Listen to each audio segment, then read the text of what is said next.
Okay, so good afternoon, everyone. So in the last class, we had looked at the post-transcriptional changes in terms of what happens to the mRNA, which is synthesized. And then we just had a brief introduction to the process of translation. So we'll be looking at, in today's class, we'll be looking at the mechanism of this translation or protein synthesis process. Again, if you remember that central dogma, DNA to DNA, that DNA replication we had seen, DNA to RNA, that is transcription we had seen. Now we are looking at the last stage of that central dogma, which is RNA or mRNA to protein part. So again, in that there are several steps. What we had looked at was the activation of the amino acid, attachment of this activated amino acid with tRNA, and the formation of the polypeptide chain, which involves three substages: initiation, elongation, termination, and the final stage is the modification of the polypeptide chain. So in the first step, now again, I have tried to skip quite a lot of description, at least in the earlier stages, but major crux of these stages remains in these diagrams.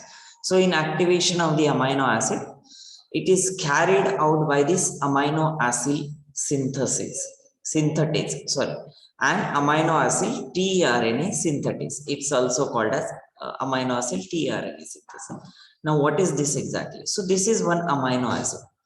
The one that is shown in the blue, you can see amino acid. It is short form as AA. And this activation is done with the help of enzyme called amino acid synthetase. This enzyme will utilize ATP, will release the pyrophosphate. That means from ATP, out of 3, 2 will be released. What remains at the end is AMP. So this will form a complex of enzyme, AMP, and the amino acid. And that is what is actually your activated amino acid. And then from this reaction again, it will generate the AMP and enzyme separately, and the tRNA will be associated with the what we call as the amino acid. And this can be any of those 20 amino acid depending on which anticodon does this tRNA has.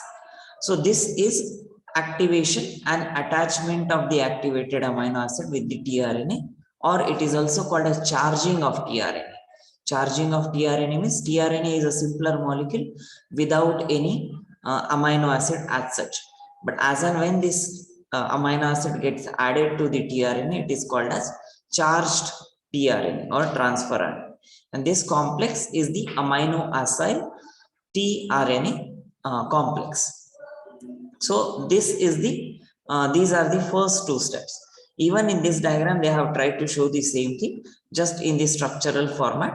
So you have tRNA, and then you have amino acid. Amino acid will utilize ATP. It will release AMP plus phosphate. And what you have at the end is the amino acid with the tRNA molecule. And the enzyme which has catalyzed this reaction is amino acid tRNA synthase. So that is the brief of these first two steps. In this diagram, both these steps, they have been merged together. And but you know, like from the chemistry, there is always sometimes, not always, sometimes there is the intermediate complex that is formed. And in this case, that is exactly what is being shown here.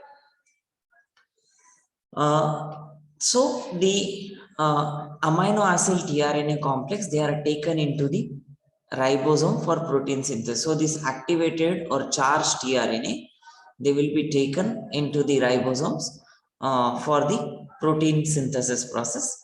So tRNA charged with the amino acid will serve as an adapter molecule. Now again, the general English vocabulary meaning of this word adapter, you know, it is like going to it's going to be a connector between something. So this tRNA with amino acid also acts as an adapter molecule for decoding the information on mRNA. Decoding the information on mRNA, that means it will go and bind to the specific codon. The anticodon on tRNA will bind to the specific codon on the mRNA, and then it will just keep on adding the amino acid. Hence, tRNA is also referred as adapter RNA because it is going to decode and add those respective amino acids. At the same time, there are something called as uncharged, that means without amino acid tRNAs, or mischarged tRNA, that means a wrong amino acid is added to the tRNA. That does exist as well. And but there are, sorry, no, it's working. Am I audible, Mansi? Yes. Yeah, it's working. Check your connection. Oh, maybe. Yeah, so there are no tRNA for the termination codon, and this we had seen at yesterday as well.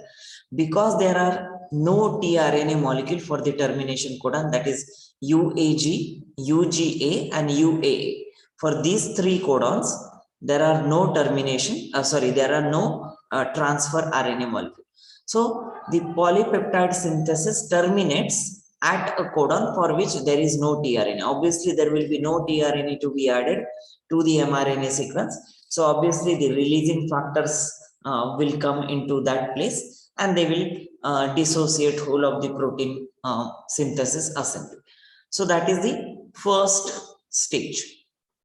Any question here? Pratham, any question? So, like in the previous diagram, all the chemicals that were there and the steps, do we have to know these? It's a yes, in a way, yes, I would say, because this is a simple amino acid structure. See, there is this what we call as stereo. No, what is the carbon called when it is attached to the four different groups? Chiral. Chiral. So this is a chiral carbon. There is H. Obviously, there will be COH and NH2, and then there will be some alkyl or aromatic or whatsoever group. So this is amino acid, and then these are pretty simpler. ATP will be releasing certain energy which will be utilized in the formation of the complex. So pyrophosphate is released. That is double molecule. Again, this pyrophosphate is further broken down into single phosphate molecule, and that will also release energy by pyrophosphatase. So that is another reaction in addition, and that energy is again utilized in this synthesis process. But yes, in general, you have to know this process. And this is like AMP, adenosine monophosphate. So this is your AMP here. This is your amino acid which is attached through the ester bond. So this COO is what you see here.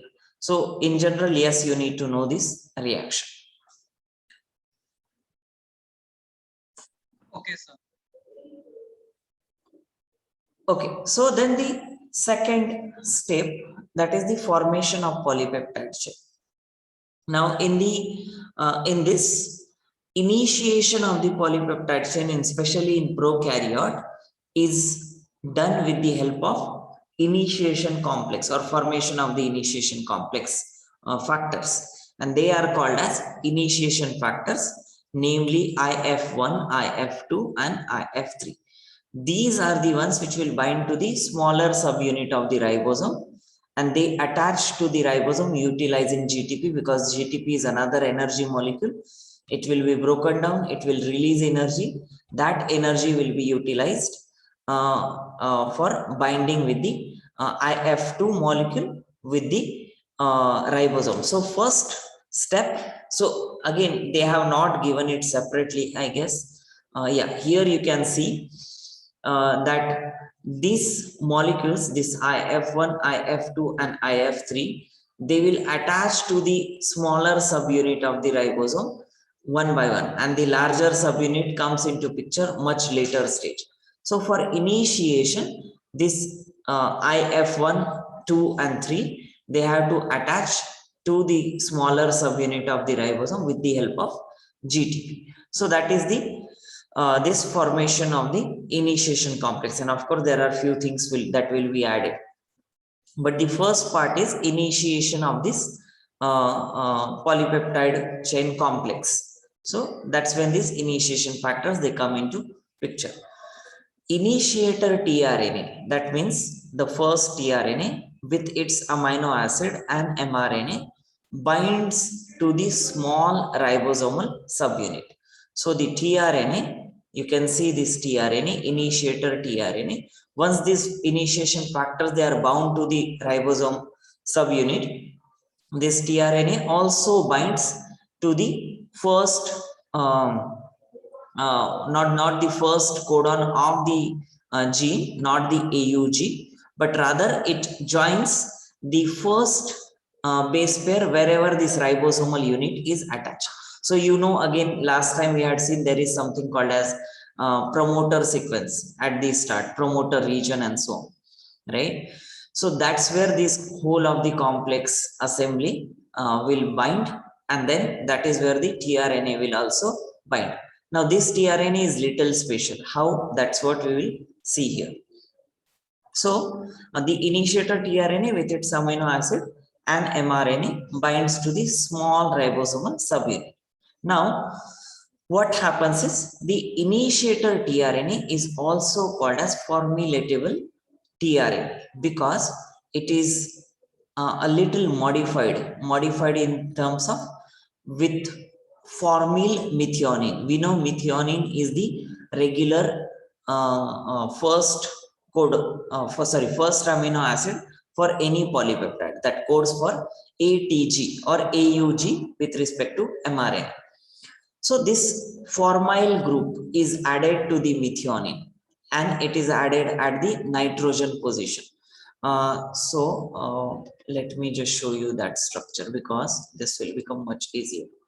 And formyl methionine. So this is what is the formyl group. This HC double bond O is the formyl group, and this is the structure of the methionine. It is sulfur containing amino acid. So methionine. So this is the C double bond OH. This is the NH2. So there is COH, NH2, and this is the R group that you have seen in that amino acid structure, which is CH2, CH2, SCH3. And this is the formyl group attached to the nitrogen. So that is what is N formyl methionine. And this tRNA molecule, it is carrying this F-met, in short it is called as. So most of the reference book or textbook, you will find F-met, tRNA F-met. That's how it is written, or it is simply written as tRNA F-met. That means it is formyl methionine at the nitrogen of the methionine. So that is the modified tRNA to start the initiation complex. So each polypeptide chain starts with N-formyl methionine amino acid. So each of the polypeptide chain. What happens to this formyl methionine? We will see that later. But the starting of the synthesis of the polypeptide will always happen with N-formyl methionine tRNA. IF2 with its GTP helps to identify the location of this tRNA. So obviously there will be a methionine sequence somewhere at the starting codon, right? So that will be identified by this initiation factor along with the GTP, and then it will locate that on the mRNA. And this happens in the P site of the 30S subunit. I assume you are not aware of what is P site. So here is the, okay, I guess I have to zoom out. So you can see this is the ribosomal subunit. This is 50S is the bigger subunit, 30S is the smaller subunit. So P site, it refers to this peptidyl site, which is the middle site. Then there is A site, which is amino acid site. And then there is E site, which is the exit site. So what it is referring to is the until and unless that first code or the smaller subunit comes to this part of the P site, it will like search for that. So IF2 with its GTP helps identify the location of N-formyl methionine tRNA in the P site of the 30th subunit of ribosome. So that means this N-formyl methionine tRNA will have to find its specific complementary code with the help of this IF2 and GTP, and which is attached to the 30th subunit. So only amino acid tRNA can bind to the P site of the 30S subunit. So amino acid tRNA, that means it has activated the amino acid. That is what we had seen in the first step. So this activation has happened, and only these amino acids which are charged or which are activated, only they can attach to the P site of the 30S subunit. Now, to give you a brief idea of the rest of the process, because we will anyway see it. So what happens is tRNA comes, it will bind to the amino acid site, which is the A site, which is this rightmost dark green color protein part. So it will come and bind because it is activated, and then it will go and bind to the peptidyl site. That's where the amino acid will be added on the top of the tRNA, and then it will keep on adding further, and from exit site, E site, the tRNA will be removed. So it comes from this side, A site, goes to P site, and then goes to the E site. Oh, sir. Yes. But isn't this itself the tRNA? No, this is not the tRNA. tRNA will come and bind to the amino acid site. You remember when we were looking at the structure of tRNA, there was the ribosome binding site. So that is what is this site. Okay, this is the rRNA. This is the ribosome with rRNA and proteins. Okay. So it will come and bind to this amino acid site or A site, then goes to P site, and then goes to E site. That whole process we will see. But for this line to understand, so only amino acid tRNA can bind to the P site of 30S subunit. That means only activated tRNA. Otherwise, there are different tRNAs already present within the cell cytoplasm. That will also go and attach because they will also have complementary anticodon. Right, but they may not have the amino acid, and that is what we had seen here. There can be either uncharged tRNA or there can be mischarged tRNA. They can also go and bind, but that does not happen because the only activated amino or tRNA molecules can bind to the P sites. So the initiation factors, that is the IF1, 2, 3, then GTP, mRNA, and 30S subunits, these are all collectively constitute the 30S pre-initiation complex. So all of these together, they are called as pre-initiation complex. So if you look in this diagram, so this is the mRNA, this is the tRNA with your F-met or F-formyl methionine, then GTP, initiation factors, mRNA molecule, and 30S subunit. All of these, they are called as 30S initiation complex or pre-initiation complex, because that is the whole complex which is going to now start the actual polypeptide synthesis. Until now, it was just preparing for the polypeptide synthesis, and that is what is referred to as 30S pre-initiation complex. Sir. Yes. Could you repeat the function of T-meth?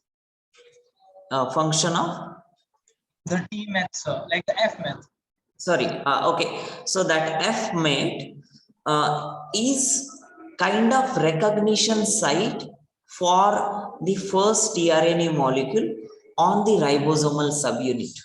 30S ribosomal subunit. So when we saw this, it binds, where is that line? here it is, right?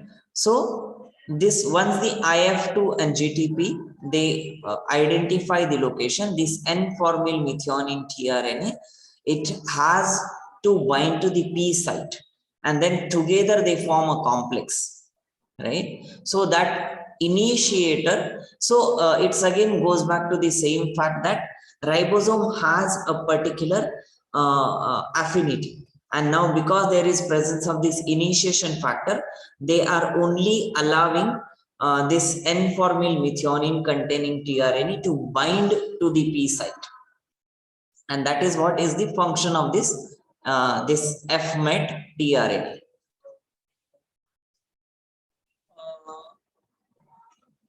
It's a kind of identification mark in simplest term for the initiation factors to recognize a particular sequence. So the tRNA, it has the F-meth, and then the GTP and the initiation factors, they recognize the F-meth and bind to the tRNA, and then the whole thing binds to the 30S subunit. Right. Also, so we are only again looking at half of the processes. There are quite a few factors or proteins which are recruited because of this teammate. So until and unless this F-mate with tRNA is recruiting this initiation factors, they will not allow these subunits or the larger subunit of the ribosome to bind to the whole of the initiation complex. So without this teammate, it will not be possible. Had there been normal tRNA without this teammate, it will not start the translation process itself, because it may not be able to recruit all the other proteins, including the larger subunit of the ribosome. So that is what is the requirement. And again, it's a sequence of event. That's what this F-met is required for.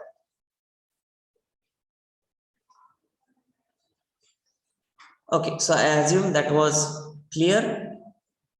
Now we know what pre-initiation complex is. So it is a whole complex with the initiation factors, the GTP, mRNA, and the 30S subunit. Now, the anticodon of this tRNA F-met base pairs. Now we know every tRNA has the anticodon. It base pairs with the initiation codon AUG at the 5' end of the mRNA. Right? So it will bind to the AUG at the 5' end. How it will bind? So the AUG is brought at the correct position when the mRNA binds to the 30S subunit. So like I said correctly, this initiation complex will bind to, let's say a particular position on the promoter sequence before the ATG, right? That is before the start codon. And then it will go and search for the AUG. That's where the exact matching of that tRNA with F-mate will happen, and that will act as the signal to continue the rest of the process. So anticodon of tRNA F-mate base pairs with the initiation codon AUG, which is present on the 5' end of the mRNA, or the start codon, we can simply say it. And then AUG is brought at the correct position when mRNA binds to the 30S subunits. Means after binding, the movement of the tRNA with whole of the complex will happen, and also of the ribosomal subunits will happen, and then it will be brought to the exact position so that tRNA and AUG codon they can bind to each other, and this completes the formation of the pre-initiation complex. Rather, this is the completion process of the initiation complex, along with the exact mRNA sequence with the start codon binding with the tRNA molecule.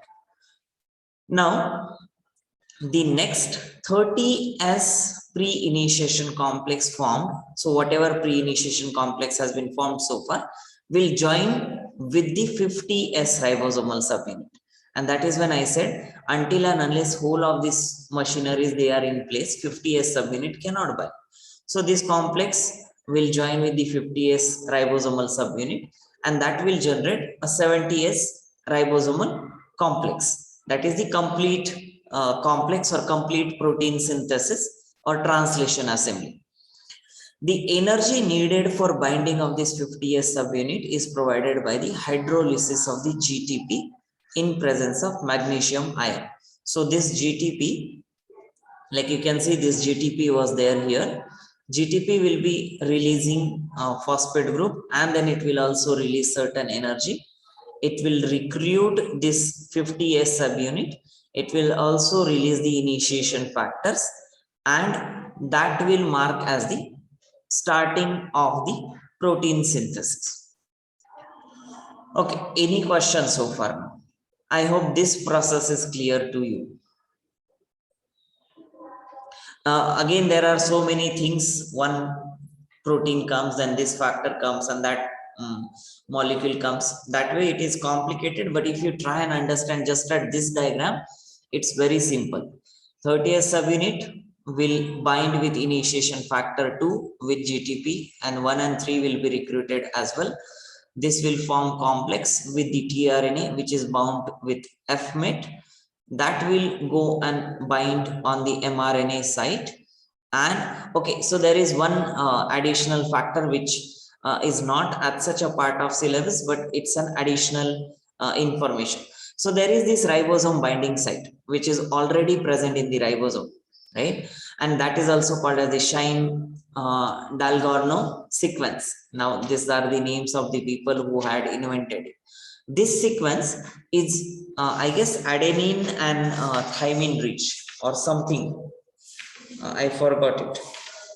It's pyrimidine rich. Purine sequences pairs with the pyrimidine rich complexes. Yeah, purine rich. It is AGG. That is the type of sequence. So this AGG here in this mRNA sequence will be identified by the ribosome, and then whole of this complex will be recruited. So that's what you get as 30S initiation complex, and then it will release the GTP. Sorry, it will hydrolyze the GTP, release the initiation factor 1 and 2, and the 50S subunit will be made. So that is the summary of whole of this process so far. Okay, so now this 70S initiation complex has been formed. So the tRNA with the F-met will occupy the P site of the 50S subunit, and the anticodon on tRNA will pair with the initiation codon of AUG. That is what we had seen with it. Now, when the initiation codon is occupied by the tRNA carrying formilated methionine, the second codon of mRNA lies close to the A site. So this was the P site. So let me show you. Yeah, if you see here, like I will show it to you here, this green thing is the start codon. So the next 3 in the pink, that will be the next amino acid or next codon for the amino acid. So that is what it is being said here. So once the initiation codon is occupied by the tRNA, the second codon on mRNA lies close to the A site, because it is P site is the one which is occupied by the tRNA, and next to it will be the A site. So the second amino acid tRNA, which is activated or charged tRNA with anticodon corresponding to the second codon, will bind with it and occupies the A site. Now this process of binding is again, it requires certain energy, and that energy is again utilized from the ATP as well as GTP. So that is the second like addition of the amino acid, or second addition of the tRNA molecule with the amino acid. Now the elongation continues, right? What we had seen so far is just addition of first and second tRNA molecule being recruited there. So after the formation of 70S mRNA F-met tRNA complex, this elongation peptide chains elongation of polypeptide chains begins by the begins by the regular addition of the amino acid. So spelling mistake. So begins No, what am I doing? Begins by the regular addition of the amino acids. So now the next stage is the binding of the amino acid tRNA at the site of that is the amino acid site. So again I will show it to you. Where is that diagram? No, this may not be good one. So let's say first tRNA with FMET is binding here. So the next tRNA molecule with its amino acid has to bind with the anticodon to the codon on the mRNA. So that has to come and bind to this amino acid site, that is the A site. So binding of the AA tRNA, that is amino acid tRNA, at the site A of the larger subunit of ribosome, that happens with the help of these two slots. This I have already explained in terms of what is P site. P site is also called as donor site because it donates the amino acid and it keeps on adding, and then it will release the tRNA. And the A site is also called as acceptor site. So the incoming amino acid tRNA complex, that is whichever is going to come and join to the A site, attaches to the acceptor site and base pairs with the mRNA codon present in the ribosome. So that is the second stage. First tRNA comes and binds to the with the FMET binds to the AUG on the mRNA with the P site or peptidyl or donor site. The second activated tRNA will come, which is activated or charged tRNA, and that will come and bind complementary to the second codon on the mRNA. And then this goes on. Then again, the whole of the assembly, ribosomal assembly, will move along the length of mRNA. Like you can see here, this pink thing, it will keep moving, and every time the first tRNA will be with the peptidyl site, second tRNA will be with the amino acid site. Then for the third addition, the second tRNA will come to the peptidyl site, and the third one will be amino acid site. So every time there will be two in sequence of the codon. So that way they will keep on adding with one after another. So the next stage is formation of the peptide one. Now we have just seen the addition of the amino acid, but then the amino acid has to connect with each other. So the enzyme, what is called as peptidyl synthetase, or it is also called as peptidyl transferase, will catalyze the formation of the peptide bond. I assume you know this peptide bond, that is CONH2, right? And it bond between the carboxyl group of the first amino acid and the amino group of the second amino acid. And this is not just first and second, it can be then second and third and fourth and fifth and so on, right? So that way it will be the carboxyl group of the first amino acid, which is on the P tRNA or P site of the ribosome, and the second amino acid, which is on the my bad, it will be the first amino acid which is there with the tRNA, and the second amino acid which is there with the second tRNA molecule. So that way it will keep on adding the amino acid. So let me show you that with the diagram. This does not say it, so you can see it here, right? This is kind of, this blue thing is shown as a tRNA molecule. You can see the both of these tRNA, they are attached to each other. This tRNA molecule will come in close contact with this, it will form peptidyl transferase. In the same time it will come here, the next tRNA molecule will come and join to the A site. This amino acid will form the bond, peptide bond, with this amino acid, that is the first amino acid to the second one, and then again the next one will come. So this process keeps on happening simultaneously. So that is the formation of the peptide bond, and that happens especially on the amino acid present on the P site and the A site respectively. So yes. Also, every protein will start with N-formyl methionine. Yes. Okay. and the rest of the amino acid will be the regular ones.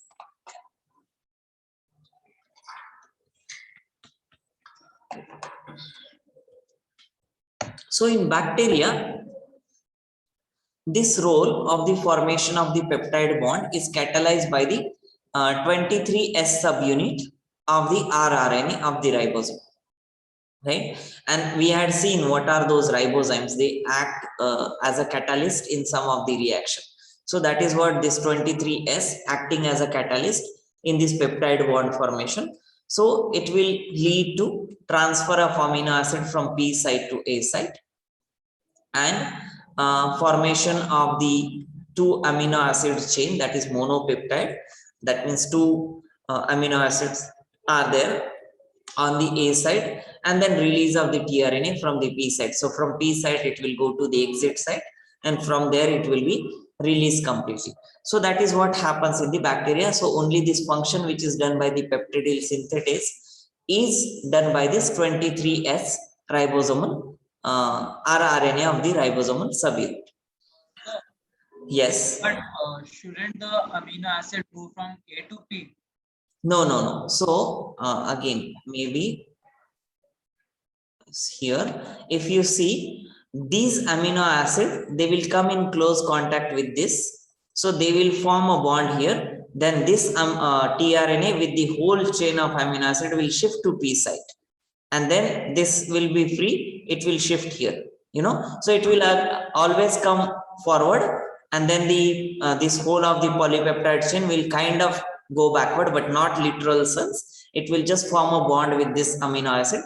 Then it will again come forward. Again, the whole of the polypeptide chain will go. So that way it is. So that is what they are saying. Can't it be like the one at the right, the one at site A, the whole complex, like the protein tRNA complex, it shifts to the left, and then now the proteins are very close. The peptide chain and this complex, and then it attaches the protein, like the protein attaches there, and then the empty tRNA shifts to the left, and simultaneously another from the A side comes to the P side. But then how will this polypeptide get attached to this amino acid? So that's not, so this polypeptide is not getting attached to the amino acid. The amino acid is getting attached to the polypeptide. So it's what we are thinking of again is that these molecules, they are free flowing. They are not, they are always adhering to the structure. So until and unless complete protein is formed, that protein complex is not released from whole of this ribosomal subunit. So it's always attached. So that way, if you look this way, it is much easier process, because this tRNA has to be free. So to make it free, it has to be shifted here, right? And that way, then this polypeptide chain will be kind of broken here. But that should not happen. That's why the first polypeptide is shifted to the amino acid. Then tRNA is moved, and then this whole next tRNA, which is at the A site with the polypeptide, now will shift to the P site. So that is the way it always happens. So if the bond is broken between the tRNA and the polypeptide chain at the P site, then the polypeptide chain may go away. No, it will not go away. It will bind. So that's when is the function of this peptidyl synthetase. So if I have to give you analogy, what would happen is this peptidyl synthetase will hold this polypeptide molecule with the amino acid change. It will bring it closer to this amino acid. It will form the bond. So that way it will break a bond here. It will form a bond between these two amino acids, and then it will release. It will let go of this tRNA, and it will form this whole of the polypeptide chain. Yes, sir. Got it. Okay, so where are we? Yeah. So now the translocation process. Now the enzyme translocase, like how does this assembly kind of shift from one place to the other one? So the enzyme translocase shifts the ribosome on mRNA by one codon, right? That is where the next tRNA can come into picture. Otherwise, if it is like, let's say, here, let's say if it is stuck at this 3 codon, you can see the A site is with this 3 codon here at the bottom, right? How whole of this assembly will shift to the next codon, that is what is the function of the enzyme translocase. So the enzyme translocase shifts the ribosome on mRNA by 1 codon so that the tRNA at A site carrying the dipeptide moves to the P site. That is what we have seen. How does that move forward? And this process is called as translocation. So GTP will provide the energy. The A site will reach to the 3rd codon of mRNA and is free to receive the 3rd amino acid corresponding to the 3rd codon. So GTP will release certain amount of energy. Yes. Yeah, just pass on the message, but you have class of characters. The com and the class. Can you do this later? I'm done. Thank you. So GTP will provide the energy and the A site will reach to the 3rd codon, while the codon of the mRNA and is free to receive the 3rd amino acid corresponding to that 3rd codon. So this is a kind of, again, changing the conformation of this whole system. It's literally like, pulling something forward, and this is done by a bond formation and bond breaking with the help of GTP. So that way, the if I go back to the diagram here again, so when these molecules are binding, or this with this initiation complex, the translocase enzyme will also come into picture.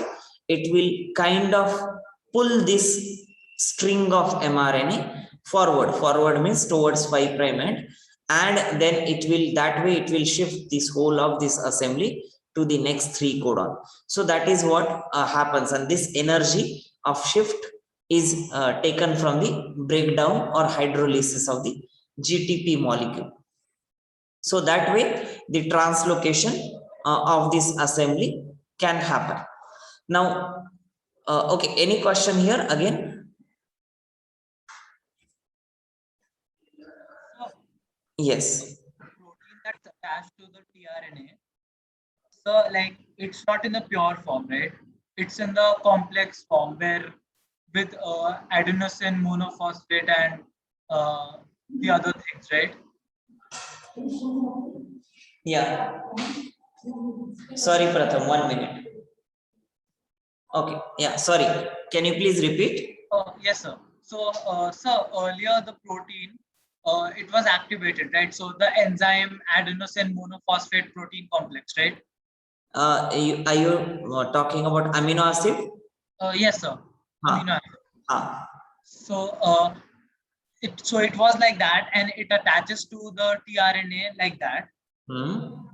So when this process happens, the proteins, like the subunits that you get, they won't be amino acids, right? It'll be that complex.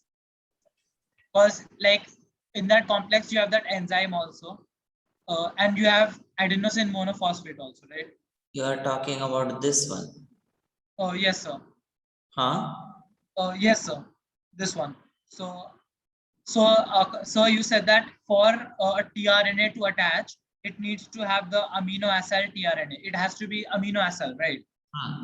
And by that, they mean that the whole complex is present. So adenosine monophosphate and the protein, like, and the amino acid. No, you see, that's what we discussed. No, AMP is released with the enzyme, and what you have at the end is only tRNA with the amino acid. That is what is activated. So when it's attaching to the tRNA, the AMP goes away. Yeah, AMP is released. So that is what, even here in this reaction, AMP is released along with the phosphate molecule, and this bond breaking energy of ATP is utilized as the bond formation energy with the tRNA and the amino acid. Okay, sir. Okay. Where were we? Yeah. So no, this we had done. Yeah, so translocation we are done. So now during the next stage, that is the elongation, the ribosome, they shift along the mRNA from 5 prime to 3 prime direction, right? And that is what we had seen here, 5 prime to 3 prime. This ribosomal subunit complex, they will keep moving in the pink direction, that is towards 3 prime direction, so that the next codon on mRNA is available at the A site, and that is the general addition that happens there of the amino acid. So steps in elongation, they are assisted by three proteins, three additional protein, which are called as elongation factors, EFs in short. They are like abbreviated, and again the energy here also is derived from the GTP. So for each amino acid addition, you will need that elongation factor, and every time you will need the translocase. Translocase will shift the assembly, or it will shift the mRNA, so that the next codon comes at the acceptor site or the amino acid site of the ribosomal subunit, and it will be recruited with the elongation factors further with the help of translocase, and then the tRNA will come, tRNA will bind, it will form the amino acid complex and so on. So that way this reaction will keep on going. The elongation factors in prokaryotes, they are specifically called as these three, EFTU, that is elongation factor TU. Again, you need not really remember what is this TU, TS and G. But yeah, if at all there is some question, you just need to know that there is something different in prokaryotes, which are designated as this. So the function remains same, whether prokaryote or eukaryote, the function remains same. It's just the different types of proteins are there.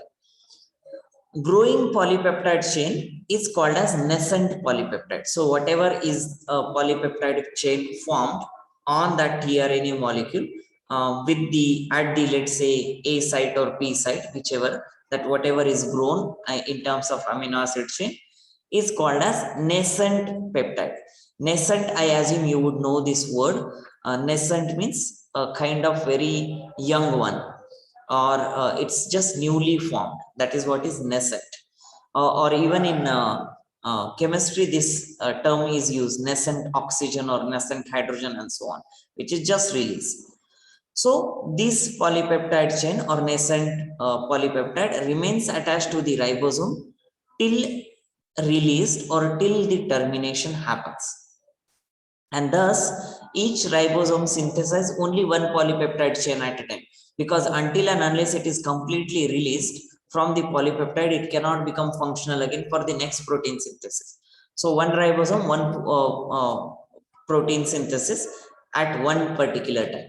And once that is released, so the nascent peptide is released completely, and the ribosome subunit, all the other proteins involved, they are released, and then that ribosomal complex can get involved into the second process of the protein synthesis. So after releasing its chain, that is the polypeptide chain, a ribosome dissociates into two molecules, that is two subunits, that is again larger and smaller, and can start the photosynthesis of the new peptide chain. That is very obvious. With every amino acid incorporated in a peptide chain, one ATP and two GTP molecules are used. So for one amino acid addition, there are three molecules which are required in terms of energy, that is one ATP and two GTP. Also, I guess we have less time, so termination and release we will see in the next class. But one fact that I must mention, for eukaryote to add one amino acid, it happens one amino acid per second. So that is the rate of addition of amino acid.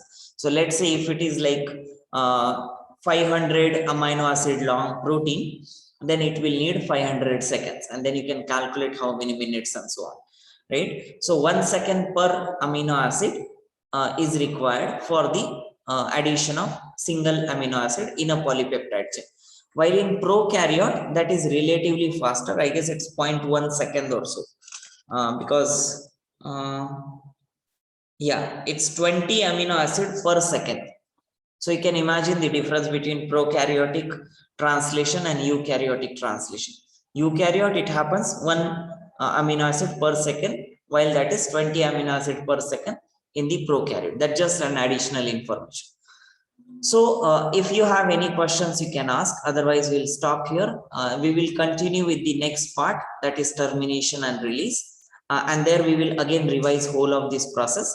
So I assume we should be done with whole of this process in next 2 or 3 classes maximum, rather whole of the chapter. Also, if you can watch these 2 videos, which are like very well explained, especially the first one, this one, standard 12 biology protein synthesis. It's a very well animated video. You can watch on this and you will have a quite kind of good visual of whole of this process. This is also good, but this is more like a kiddish stuff. Information is very good, but this is more like more and more like for children. So, but yeah, you can watch both of them. They are relatively very small, hardly 10 minutes it will take from your time. Okay, any questions so far?